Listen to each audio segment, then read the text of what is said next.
এতক্ষণে তোমার সময় হলো? তোমার মেয়ে তোমাকে না দেখে কবে ঘুমিয়েছে বলো তো? এই নাও, তোমার মেয়েকে আদর করে দাও। জানো, বাড়িতে ফিরে মেয়ের মুখ দেখলে যেন সব ক্লান্তি দূর হয়ে যায়। আমারও তাই। মেয়ের সাথে যে পুরো দিনটা কি করে কেটে যায় বুঝতেই পারি না। মেয়েটাই তো আমাদের সব, তাকে মানুষের মতন মানুষ করতে হবে। এটাই তো আমাদের জীবনের সবচেয়ে বড় দায়িত্ব, তাই না বলো? হয়েছে হয়েছে, হাত পা ধুয়ে আসো, টিফিন আনছি। আচ্ছা, আসছি।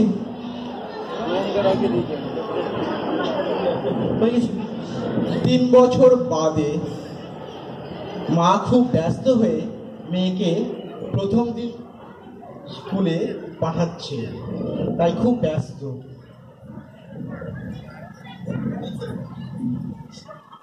শোনো, আজ তুমি প্রথম স্কুলে যাচ্ছ। স্কুলে খুব ভালোভাবে থাকবে, সিস্টারদের কথা খুব মন দিয়ে শুনবে, কারোর সাথে ঝগড়া করবে না, ঠিক আছে?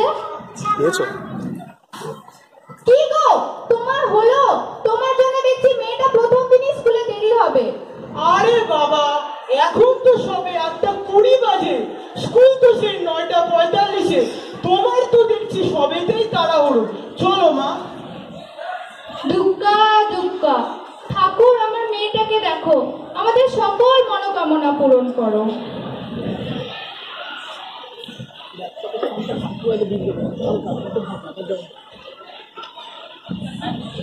এইভাবে দিন চলে যায়।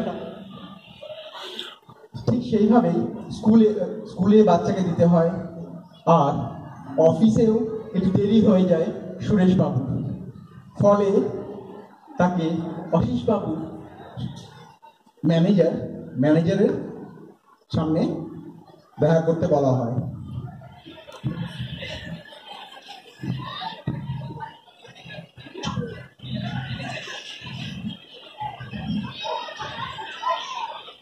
ম্যাডাম, আসতে পারি? আসবো ম্যাডাম? আসুন। আপনি আমাকে ডেকে পাঠিয়েছেন? হ্যাঁ, কি ব্যাপার বলুন তো? আপনি আজকাল অফিসে দেরি করে আসছেন, আবার যাওয়ার সময় তাড়াহুড়ো। সরি ম্যাডাম, আসলে কি বলবো, অফিস থেকে আসার সময় তো মেয়েকে স্কুলে দিয়ে আসি, তাই আর কি একটু মাঝে মাঝে দেরি হয়ে যাচ্ছে। আর বিকেলে বিকেলে তাড়াহুড়ো করছেন কেন? কি আর বলবো ম্যাডাম, অফিসে যা বেতন পাই তা দিয়ে যে আর সংসার চালাতে পারছি না, তাই অফিসের পর বিকেলে একটি সেলসের চাকরি নিতে হয়েছে।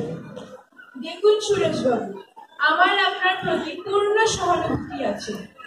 আপনি আপনার মেয়েকে বড় স্কুলে ভর্তি করেছেন, সেখানে প্রচুর খরচ, তাও জানি, কিন্তু অফিস তো সেটা দেখবে না। আচ্ছা, ঠিক আছে ম্যাডাম, আমি এরপর থেকে ঠিক সময়ে যাওয়া আসা করব। ঠিক আছে, আপনি এখন আসতে পারেন। আচ্ছা ম্যাডাম, আসছি। এইভাবেই দিন চলে যায়। মেয়ে পড়াশোনা করে, মেয়ের রেজাল্ট খুব ভালো হয়েছে, তাই মা ও মেয়ে।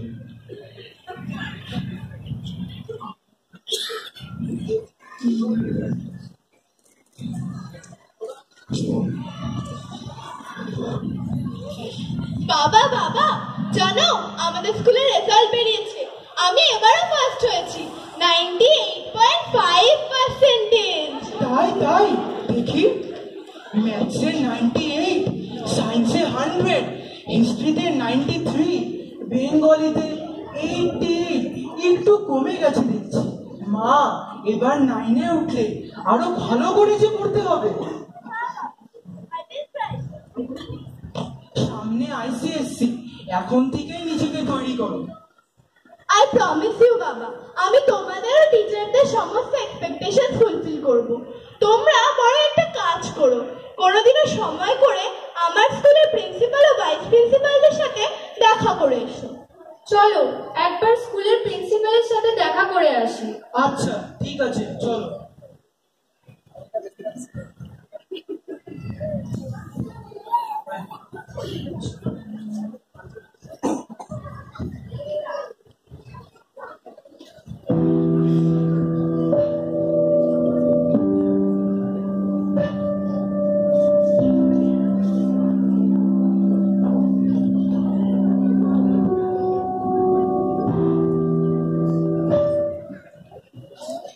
স্কুলে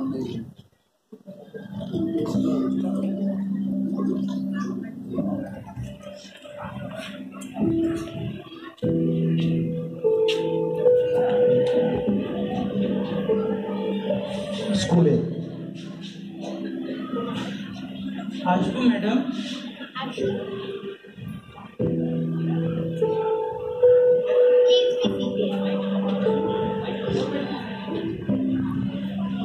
আপনারা তো দেখছি প্রাজীবদার মা বাবা। প্রাজীবদার রেজাল্ট দেখে বেশ খুশি হলাম। প্রতি বছরের মতো এবছরও সে তার রেকর্ড মার্কস নিয়ে পাশ করে আমাদের সকলকে গর্বিত করেছে। আর সে যে আইসিএসসি তো এমনই দুর্দান্ত রেজাল্ট করবে সেইটিই আশা করি। প্রিন্সিপালের পারমিশন নিয়ে আমিও কিছু বলতে চাই যে আমি আসার পর থেকে ওকে যা দেখছি ও তো খুব ভালো গানও করে আর বাকি কো-কারিকুলার অ্যাক্টিভিটিসও ভালো। শুধু তাই নয়, ওর ব্যবহার, কথাবার্তা এগুলো খুবই শোভনীয়। আর আমাদের দৃঢ় বিশ্বাস যে ও আমাদের স্কুলের নাম উজ্জ্বল করে আমাদের গর্বিত করবে। শুধু তাই নয়, ওই হয়ে উঠবে আমাদের স্কুলের প্রতিটি ছাত্রছাত্রীর জন্য এক অন্যতম উদাহরণ। আপনাদের আশীর্বাদই ওর পথের সঙ্গী।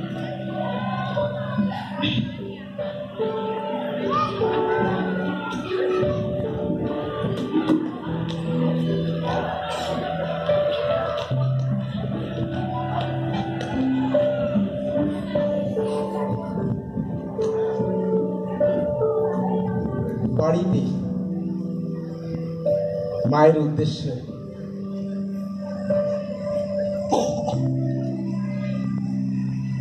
নতুন ক্লাসে ভর্তির জন্য ওসব বই মিলে প্রায় 14,000 টাকা লাগবে। কি করি বলো তো? অফিস থেকেও যে অনেক টাকা লোন নেওয়া হয়ে গেছে। একটা কথা বলবো, আমার সোনার চুড়িগুলো তো আলমারিতে এমনি এমনি পড়ে আছে। তুমি ওগুলো বিক্রি করে দিয়ে ওর ভর্তির ব্যবস্থা করো। না না, তা হতে পারে না। ওটা তোমার মা তোমার বিয়ের সময় দিয়েছিল, ওটা আমি নিতে পারবো না। দেখো, না করো না। ওটা নাতনির জন্য দিদিমার আশীর্বাদ। আমার মা নিশ্চয়ই খুশি হবে। আচ্ছা ঠিক আছে, আর যে কোনো পথ দেখছি না।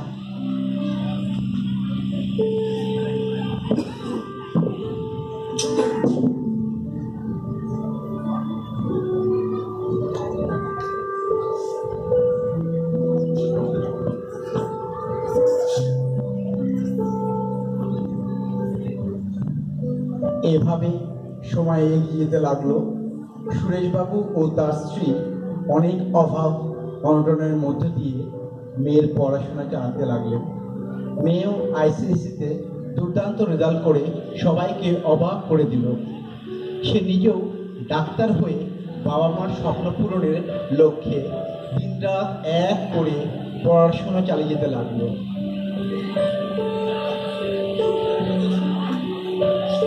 কি গো, কি ভাবছো? না, আসলে রাস্তায় আজ আমার এক বন্ধুর সাথে আমার দেখা হয়েছিল। সে তার মেয়েকে একটি কোচিং সেন্টারে ভর্তি করেছে। আমিও তাই ভাবছিলাম আর কি। হ্যাঁ, তা বেশ তো। কত করে? 22,000 টাকা। তাহলে আমার মেয়ে ভালো করে পড়াশুনো করুক, ভালো মানুষ হোক, এটাই তো আমি চাই। তার জন্য যদি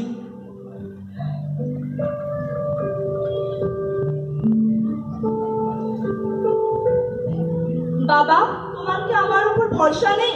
কেন মা, তা কেন হবে না? তাহলে ওই সবের কোনো দরকার নেই। আমি সেলফ স্টাডি করেই পারবো। তুমি ওই সব নিয়ে ভেবো না। তুমি বরঞ্চ আমাদের স্কুলের টিচারদের সাথে একটা কথা বলে এসো, ওরাই আমাকে সাহায্য করবে। আচ্ছা চলো মা, তাহলে তোমাদের স্কুলের টিচারের সাথে দেখা করে আসি। চল।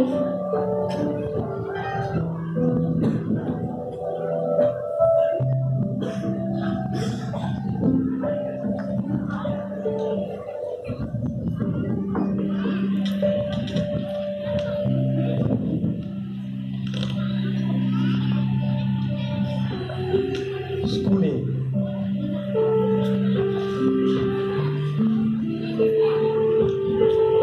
আসবো? হ্যাঁ হ্যাঁ, আসুন আসুন। এই নিন প্রজেক্টর রিপোর্ট কার্ড। বাহ, আপনার মেয়ের আইসিএসসি রেজাল্ট দেখলাম বেশ ভালো। বায়োলজিতেও দেখলাম ভালোই পেয়েছে। আপনারা চিন্তামুক্ত থাকুন, ওর বায়োলজি দেখার দায়িত্ব আমার। ও নিশ্চয়ই মেডিকেলে চান্স পেয়ে যাবে। দেখি দেখি, ফিজিক্স আর কেমিস্ট্রিতেও তো বেশ ভালো নাম্বার পেয়েছেই দেখছি। ওর ফিজিক্স আর কেমিস্ট্রিটা দেখার দায়িত্ব আমার। বেশ তো ভালোই দেখছি, একটু মন দিয়ে পড়লেই মেডিকেলে চান্স পেয়ে যাবে। আপনারা একদম চিন্তা করবেন না। এই নিন। এই সবই যে আপনাদের আশীর্বাদ। আসুন। আচ্ছা, তাহলে আজ আসছি।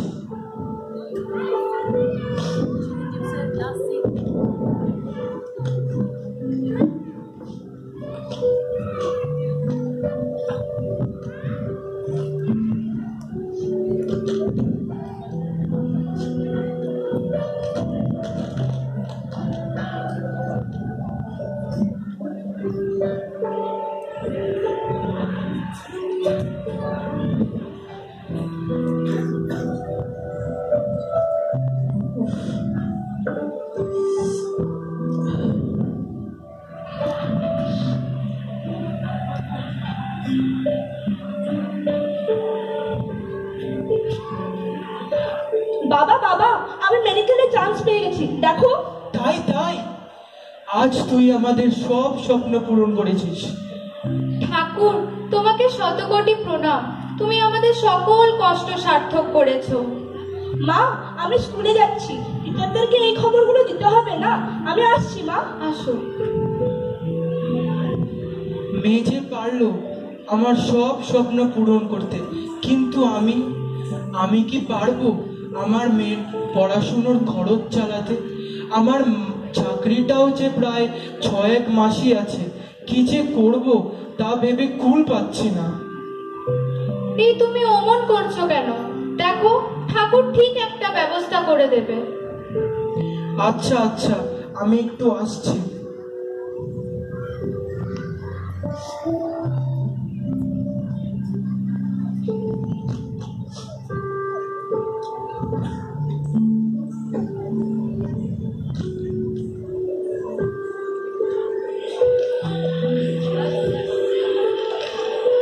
দুদিন পর বাড়িতে।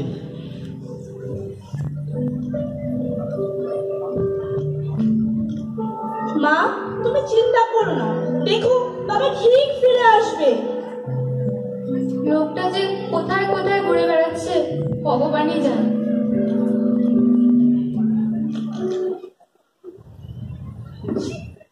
আচ্ছা, এটা কি সুরেশবাবুর বাড়ি? হ্যাঁ, কিন্তু আপনি কে? তোমরা ঠিক আমাকে চিনবে। এই সুটকেসে 10 লক্ষ টাকা আছে, তোমার বাবা পাঠিয়েছে, আর সাথে এই চিঠিটি। তোমরা আমার জন্য চিন্তা করো না, আমি ভালো আছি। এই টাকাটা পাঠালাম, মেয়েকে ভর্তি করে দিও, বাকিটা ব্যাংকে রেখে দিও, ভবিষ্যতে লাগবে। ভাবছো টাকাটা আমি কোথা থেকে পেলাম? আমার শরীরের একটি কিডনি, যেটা কোনো কাজেই লাগতো না, সেটা বিক্রি করে দিলাম। চিন্তা করো না, আমি আবার ঠিক সুস্থ হয়ে তোমাদের কাছে ফিরে আসবো।